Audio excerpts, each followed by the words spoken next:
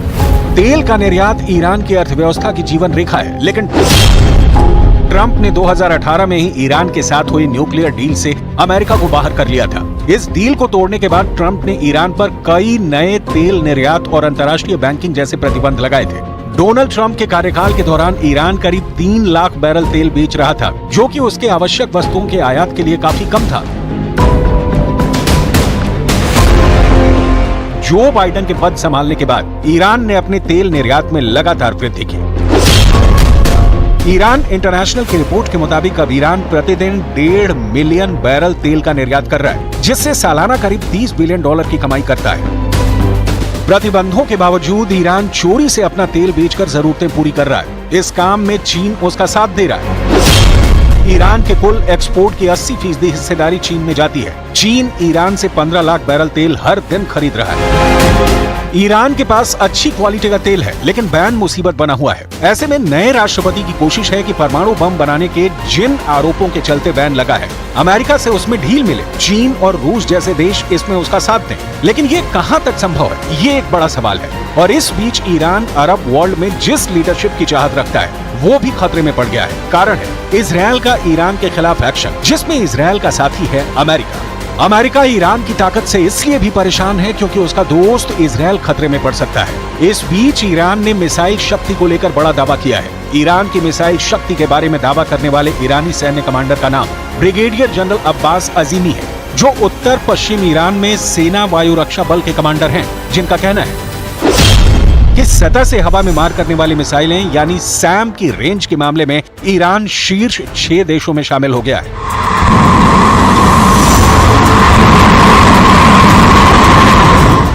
Iran हाल के वर्षों में एयर डिफेंस को मजबूत बनाने के लिए जमकर पैसा लगा रहा है। इसके लिए ईरान ने दूसरे देशों में भी अपने एयर डिफेंस सिस्टम को तैनात करने की कोशिश की है।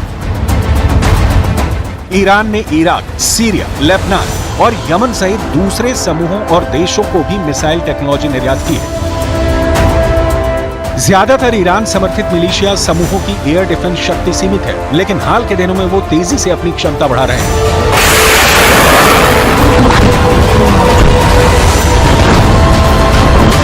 उदाहरण के लिए हिजबुल्लाह ने पिछले 10 महीने में कई बड़े इजरायली ड्रोन को मार गिराया है। ईरान अपने एयर डिफेंस को नए रेडार और दूसरी क्षमताओं से लैस करना चाहता है।